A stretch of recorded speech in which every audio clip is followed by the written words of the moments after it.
बाळ, फ्रीजमधून श्रीखंड काढ ना. आम्ही पूर्वी घरीच बनवायचो श्रीखंड. त्याची चवच वेगळी होती.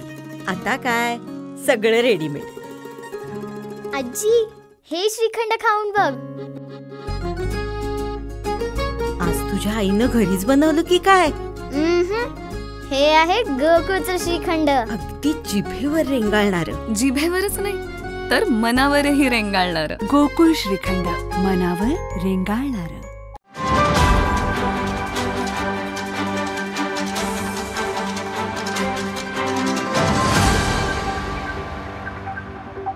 उद्या दिनांक 23 नोव्हेंबर रोजी कोल्हापूर जिल्ह्यातील 10 विधानसभा मतदारसंघासाठी जे 20 तारखेला मतदान प्रक्रिया पार पडलेली आहे त्याची मतमोजणी प्रक्रिया पार पडणार आहे.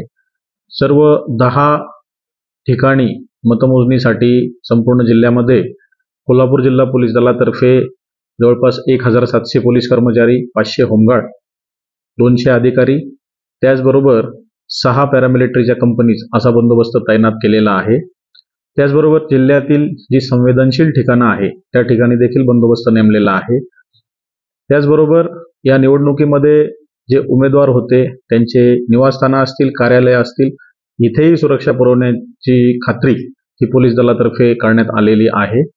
माननीय जिल्हाधिकारी यांच्या आदेशाप्रमाणे मतमोजणी केंद्राच्या 200 मीटर परिसरामध्ये अनधिकृत कुठल्याही व्यक्तीला प्रवेश करता येणार नाही.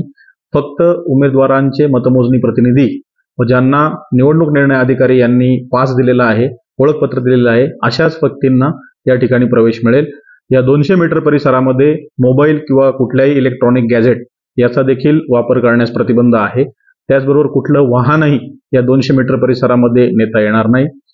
त्याचबरोबर जिल्हाधिकारी यांनी काढलेल्या दुसऱ्या आदेशाप्रमाणे कुठल्याही विजयी उमेदवारांना विजयी मिरवणुका या काढता येणार नाहीत. यावर देखील प्रतिबंध जिल्हाधिकारी कार्यालयातर्फे घालण्यात आलेले आहेत.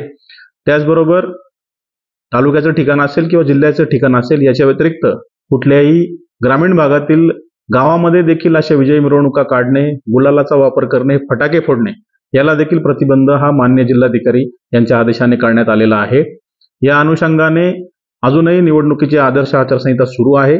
त्यामुळे सर्व नागरिक, त्याचबरोबर सर्व उमेदवार आणि त्यांचे सर्व प्रतिनिधी, कार्यकर्ते यांना देखील मी आवाहन करतो की जे आदेश मान्य जिल्हाधिकारी यांनी काढलेले आहेत त्याचं तंतोतंत पालन करून प्रशासनाला सहकार्य करावं.